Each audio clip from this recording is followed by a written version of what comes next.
Si les gens voient que t'es un garçon manqué, personne vient t'embêter, personne te calcule. T'es tranquille.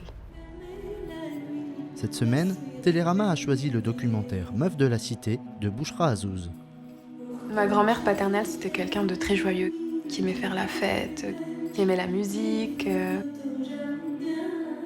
Je me suis aperçue après sa mort que je lui avais pas parlé autant que j'aurais pu, que j'aurais voulu, que je lui avais pas posé autant de questions, que en fait avec elle, c'était pas juste elle qui était morte, c'était tout un héritage, c'était tout un pan de mon histoire que je retrouverai jamais. Dans ce dernier volet d'une trilogie, la réalisatrice continue son travail d'analyse de l'histoire de l'immigration maghrébine et des quartiers à travers un regard exclusivement féminin. À la toute fin de Nos mères, nos daronnes, je dis nos mères, elles ont ouvert une voie, elles ont tracé leur route, elles ont mené des batailles qu'on n'avait pas vues. C'était la première fois qu'on parlait d'avortement, de contraception avec des femmes de cette génération. On leur a jamais donné la parole. Et puis, nous, on était les héritières évidemment de ça, mais on a quand même mené nos combats. Rien ne s'est fait dans la facilité.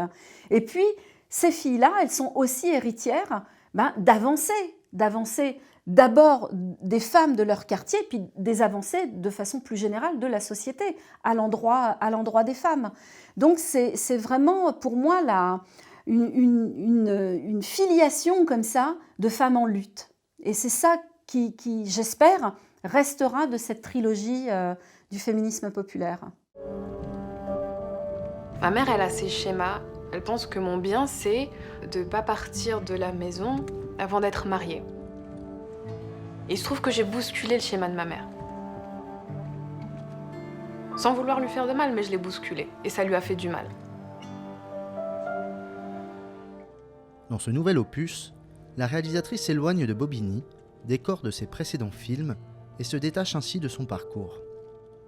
Ce que je raconte, ce sont des luttes silencieuses et invisibles qui s'organisent et dont on est héritière génération après génération. C'est ça que je raconte.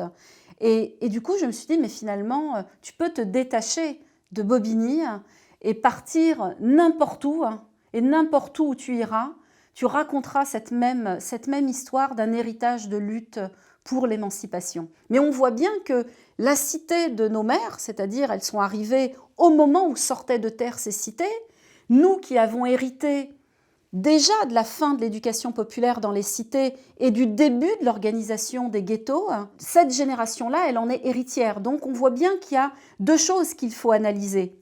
D'abord, les progrès, les évolutions de mode de vie et de lutte dans nos familles, mais en même temps un contexte social qui est là. Donc voilà, se détacher de la Cité de l'Amitié, quelque part, c'était aussi permettre d'avoir une ouverture, de globaliser cette question-là.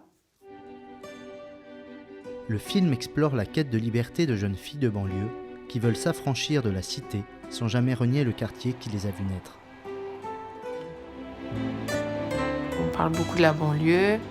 Ce n'est pas une étiquette qu'on garde, mais il y aura écrit banlieusard quelque part.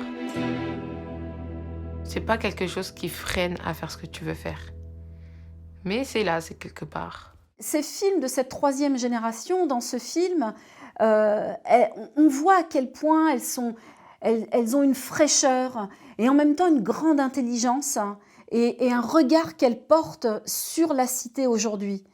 Elles organisent leur lutte par rapport à des contraintes qui ne sont pas celles de leur mère et qui ne sont pas celles de leur grand-mère. Ce qui, pour moi, fait le lien avec les deux autres films, c'est Camélia qui pose cette chose-là et qui dit « La génération de nos grands-parents et de nos parents, c'était la génération du devoir. Et notre génération doit être la génération du bonheur. » Et elle part et elle dit « Voilà, il faut s'autoriser le bonheur. » Et ça, je trouve que c'est important parce que, fille comme garçon, à un moment donné, il faut se poser la question de ses choix, de ce dont on a envie. Et l'émancipation, c'est la capacité à dire non. C'est nous qui avons le pouvoir de transformer les quartiers.